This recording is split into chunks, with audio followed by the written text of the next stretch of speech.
I'm Ron Corning for Howdini.com. When you're shopping for your child's birthday or holiday gifts, do you ever wonder if this particular doll, truck, or board game may someday be really valuable? It has us wondering what exactly makes a collectible toy. Here's the man with the answers, the toy guy, Chris Byrne. He is editor-at-large for Toys and Family Entertainment, as well as Royalties, and a contributing editor of Toy Wishes. Chris, it's good to have you here. Thank you. Let's start with a guideline. What exactly is a collectible? Because the first thing you think is an old toy in good shape is worth money. Is that true? Not always. It depends on the toy. Certainly old Barbies, old Hot Wheels, old Matchbox cars, classics that people want to collect. Of course, a collectible only has the value that somebody's willing to pay for it at any given time. It's become easier, though, to determine exactly what someone might pay for something thanks to places like eBay. Like, you can literally get on there and search for the item you have and see if anybody's paying anything for those sorts of things. Absolutely. Anything from G.I. Joe to Barbie, and there are all kinds of price guides out there, and there are actually dealers that trade in these specific brands. How do you know if you have something that might someday be worth value? I was at my mom's house. She's planning a yard sale. I see all these toys from the 70s that most of which I hadn't played with. They're not in the original packaging, but they're in good shape. A McDonald's Playland with all the pieces.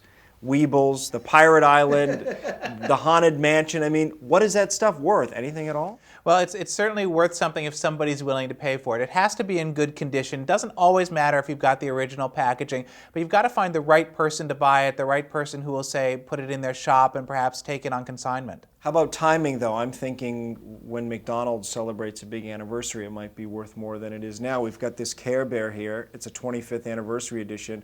Are they worth more now at 25 years old than they were a year ago? Well, certainly if they haven't been played with, the 25-year-old Care Bear is going to be worth more because everybody's thinking about them. The 25th anniversary bear itself is positioned as a collectible. You're going to see a lot of people buying them. They'll sell every one they can make, and then people will still want them, so the value is going to go up. Okay, here's the catch, though.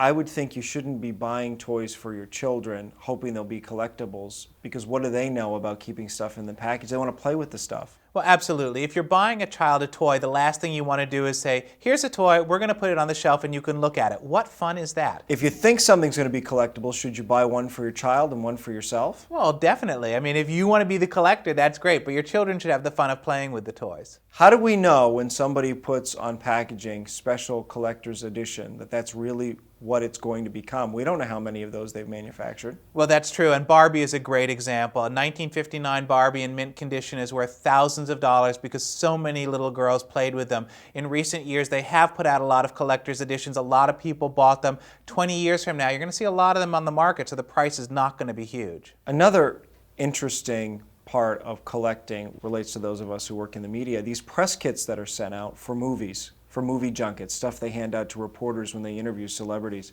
Star Wars Revenge of the Sith is an example of that. That's worth $1,500? Yeah, and you can find them on eBay, and they only made several hundred of them, and it's got a magical thing where the character transforms when you open the press kit. So that's something that the Star Wars collector really wants because it wasn't put into the mainstream. It wasn't a product anybody could get, so it has a real cachet of being very special. So how often do you assess the value of the stuff that you have?